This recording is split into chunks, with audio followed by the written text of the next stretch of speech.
दोस्तों, आपका बहुत बहुत स्वागत है रेवा इंडिया न्यूज पर। और चलिए देखते हैं आज की यह खबर।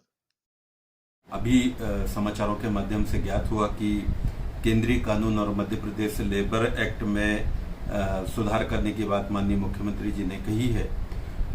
कोरोना के संकट के बीच में उन्होंने जो श्रम कानून में बदलाव ताकि औद्योगिकरण को बढ़ावा दिया जा सके, उसके नाम पे जिस प्रकार से 2-3 बातें उन्होंने कही है, वो किसी भी तरीके से जल्दबाजी, हम ये कह सकते हैं कि जल्दबाजी में लिया गया एक फैसला हो सकता है। अभी पूरा मंत्रिमंडल का गठन तक नहीं हुआ है, पब्लिक डोमेन में भी ये बात नहीं आई है, किन्हीं भी विधायक ग्रुप्स के बीच में या मंत्रिमंडल ग्रुप के बीच में भी इस बात को संज्ञान में नहीं लाया गया है कि श्रम संगठनों से भी किसी भी स्तर पे इस संबंध में कभी बात नहीं की गई है।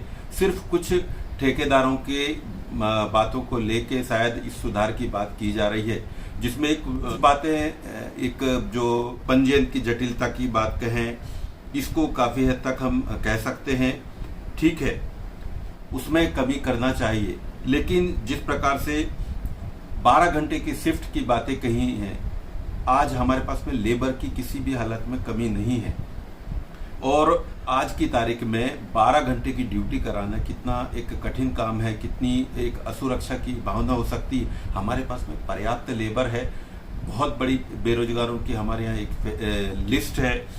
8 घंटे 6 घंटे की एक शिफ्ट हो सकती है और उसके आप 24 घंटे चलाइए ना, कोई सी भी कंपनी फैक्ट्री आप 24 घंटे चलाइए, अलग अलग शिफ्ट में करिए, आप उनकी प्रोडक्टिविटी बढ़ाइए, लेकिन लेबरों को अधिक से अधिक लोगों को आप रोजगार दें।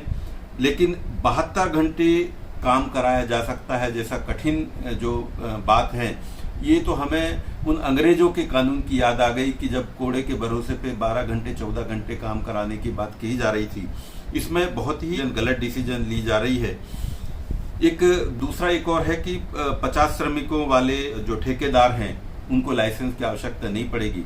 मेरा मानना है लाइसेंस तो होना चाहिए और इस लाइसेंस के साथ में एक अलग जिम्मेदारी भी होती है कि जो श्रमिकों के लिए ठेकेदारों को जो व्यवस्था है, चाहे ईपीएफ की व्यवस्था बनाने की बात करें या फिर उनके बेनिफिट्स की बात करें या उनके श्रम कानूनों के तहत जो उनको एक श्रम के एवज में जो उनको भुगतान किया जाता है, वो एक हैंडसम भुगतान उनको मिले, तब कहीं करने के लिए आएंगे, उस ठेकेदार के काम करेंगे। मुझे तो ऐसा लग रहा है ठेकेदारों को बढ़ावा जरूर दे रहे हैं, लेकिन जो श्रमिकों के लिए, उनके हित के लिए किसी भी स्तर पे ये सही नहीं कहा जा सकता है और हम तो इस बात का विरोध कर रहे हैं और उनको ये विचार करना चाहिए कि आप इस मानसिकता को, एक मालिकों को फायदा पहुंचाने के लिए निर्णय किया है।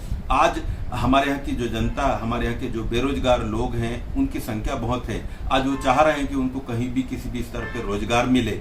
श्रम कानूनों को कुछ हद तक सुधारा जा सकता है, लेकिन उनकी सुविधाओं को भी देखना चाहिए और ये इस प्रकार से सीधे तौर पे ये जो कानून को बदलने की राह है, ये किसी भी स्तर पे न्याय संगत नहीं है, किसी भी स्तर पे श्रमिकों के हित में नहीं है। इसलिए जब तक ये विधानसभा में नहीं लाया जाए, पब्लिक डोमेन में नहीं लाया जाए, सबके बीच में विचार विमर्श ना हो, श्रम संगठनों के बीच में ना आए, तब तक इस प्रकार की कोई बात ना हो।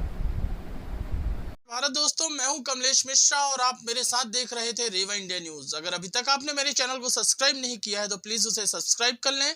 खबरों को विस्तार से पढ़ने के लिए आप हमारी वेबसाइट पर भी जा सकते हैं, टाइप करिए www.revaindianews.com। अगर आपको हमारी खबरें पसंद आती हैं तो उसे लाइक और शेयर करना ना भूलें।